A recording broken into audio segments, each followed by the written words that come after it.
Le conte de la pleine lune, c'est le titre déjà. Je l'ai choisi parce qu'il se trouve que dans mon enfance, au Congo, quand j'étais jeune en fait,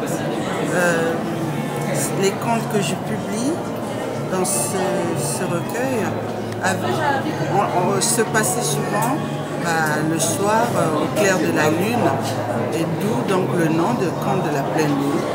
Voilà.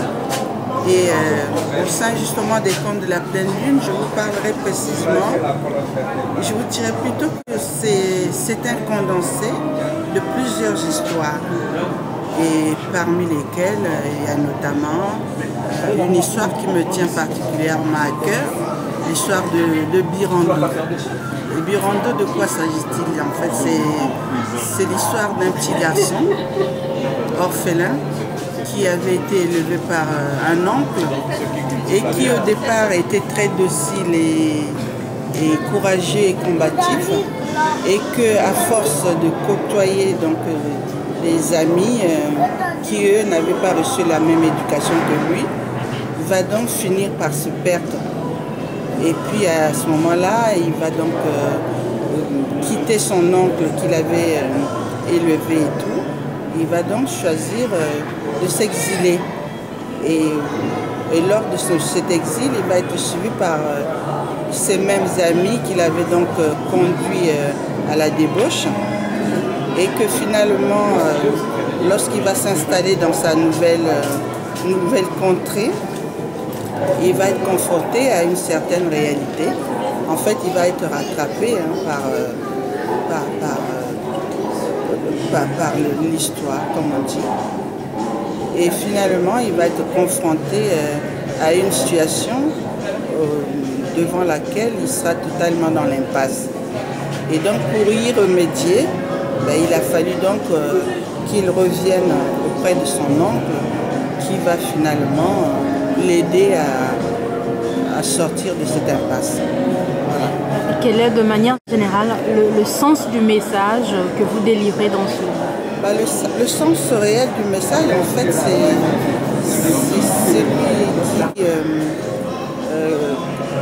qui se résume par le fait que les enfants, en fait, doivent obéir aux plus anciens, aux parents, aux vieux, quelle que soit leur taille, quelle que soit leur appartenance sociale.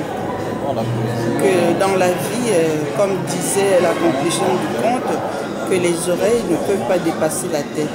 Donc ça veut dire que les enfants dans une société, ils ont leur place à eux, et il y a aussi la place des parents, que les enfants doivent nécessairement obéir, doivent du respect aux plus anciens. Donc le message est celui-là. Est-ce que par là on peut dire que le livre, vous l'avez écrit pour en quelque sorte donner une éducation ou délivrer un message essentiel qui s'intéresserait aux jeunes Africains de manière générale? Le message ne se limite pas qu'aux jeunes Africains. Le message, il est universel. Il s'adresse aux jeunes à l'universel, aux jeunes du monde entier. Voilà.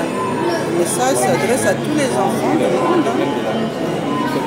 Façon de leur dire que quel que soit tout ce qu'ils peuvent à vous disposer dans la vie comme bien matériel ou quoi que ce soit, mais à côté de cela, les enfants ne doivent pas se perdre, ne doivent pas oublier le fait qu'un adulte, un parent, il reste toujours un parent. Ils doivent toujours ne pas oublier la place qui revient aux parents dans la vie. Donc la notion de respect.